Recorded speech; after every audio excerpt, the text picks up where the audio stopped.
When you think of JDM legends, what do you think about? You have your Supras, your Skylines, the Acura NSX, and the Celica? Okay, not this Celica, but this Celica. This is the Celica GT4, and out of all the cars you are now legally allowed to import into the United States, the Celica GT4 was always high on my list to drive. I'm happy to report this thing absolutely blew me away. With its all-wheel drive system and 3S GTE turbo 4-cylinder engine, this is like a completely different take to taking on the Subaru WRX and the Mitsubishi Evo. So it's like taking an SW20 MR2, making it front engine and all-wheel drive. So what's it like driving the Celica GT4? Let's go for a drive and find out.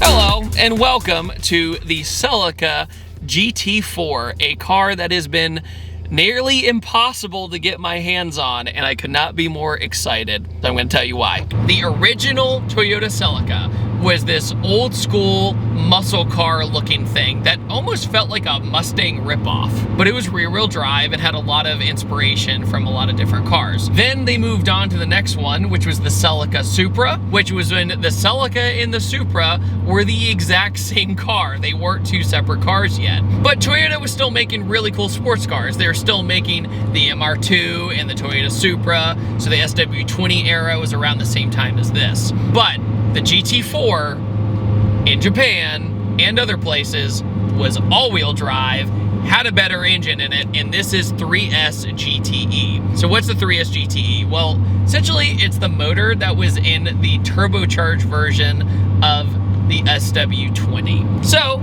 cool thing is, that's in this with all-wheel drive, and it makes all the right noises.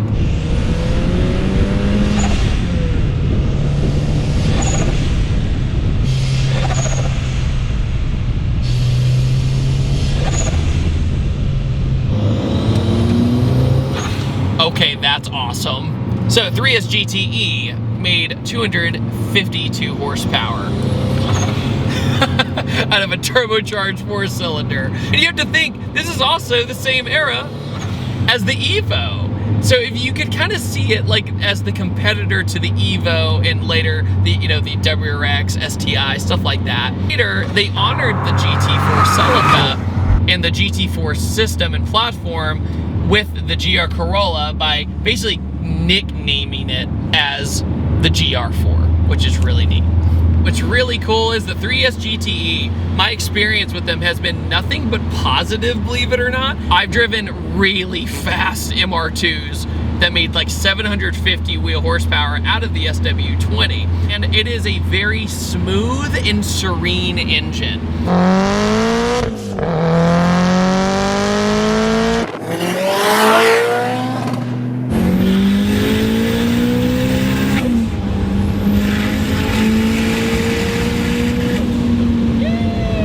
Where the 4G63, which is really violent, the K-Series are crazy too, but there is something about this engine that has that Toyota smoothness and serenity feeling. I know it's not essentially the best way to put it, but it's almost like you took the 2JZ and took 2 cylinders off of it. That's kind of the vibe I get from it. This car was imported from Japan, obviously, and there are gauges literally everywhere. So, oh hello, GT3 RS. If there's a gauge for something, it's in this car.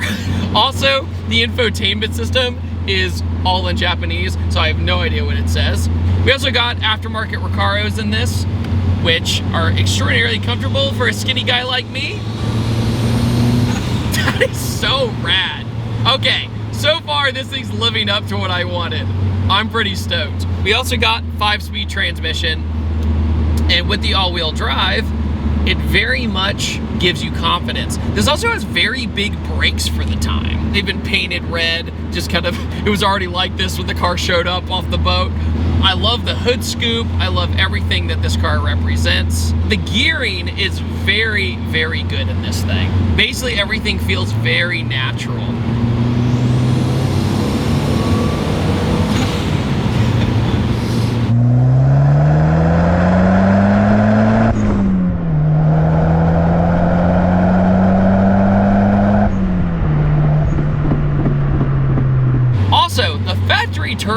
is massive for this thing.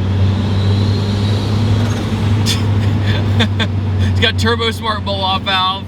Makes, like I said, makes all the right noises. You can also make these look really good with different body kits and aero and wing. But I think the GT4 everybody really remembers is that Castrol Rally WRC car. That's what most people associate with the GT4.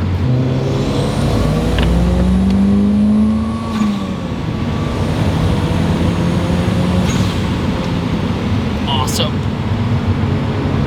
That was full throttle around the corner, no problem.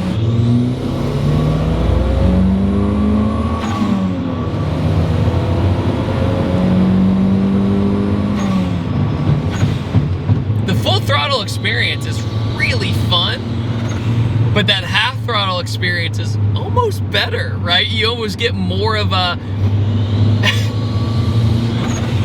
This thing is so, like, just fun to drive around. But right-hand drive, as per usual, gotta recalibrate my brain a little bit. But the only other Celica in this body style I've ever driven had the Beams motor in it, which was in the Toyota Altezza, aka the IS300 over in Japan.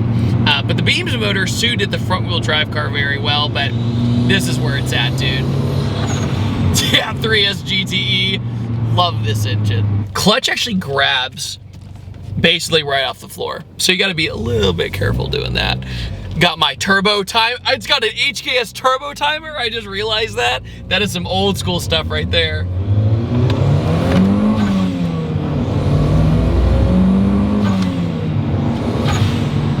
This thing is so good.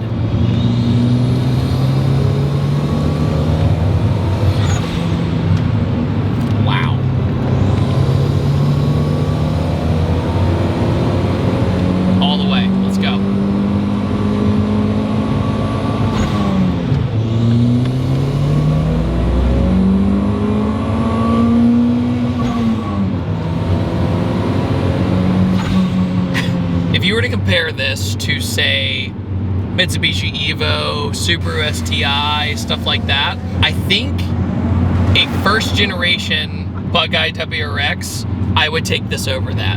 When you start getting into the Blob-Eye and Hawkeye territory, not quite sure, but I actually like the sensation of this car more. Does that make sense? So essentially, when you're in it and you're going fast in a straight line and going around corners, and the noise the turbo makes, it has a lot of character. I really enjoy the 3S GT when it works properly.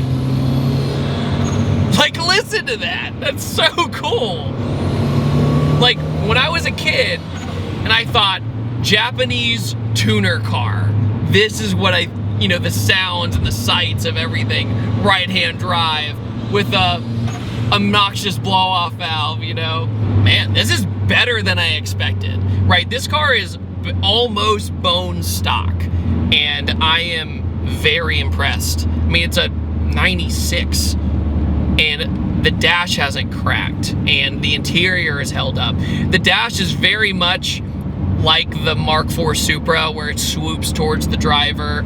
It's got what I call a cheater back seat, basically insurance purposes back seat, but it's got them. If you need it, use it as a shelf, right? That's how you see it. I am so impressed with this because I thought, it's gonna be an older Toyota, and I knew it was gonna be solid. These brakes are great.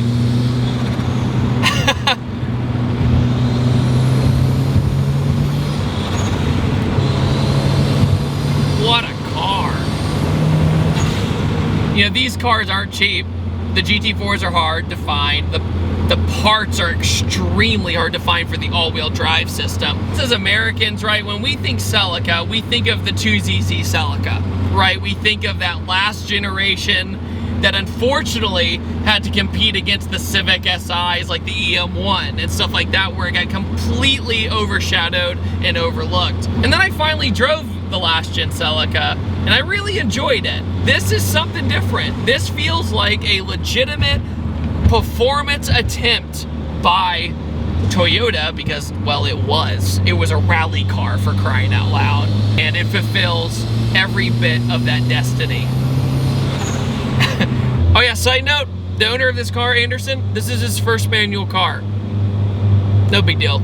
Learned how to drive on a GT4. Learned how to drive manual on a GT4. What a time. Toyota Celica GT4. What I think of it. It's my favorite Celica. I'm just gonna say it.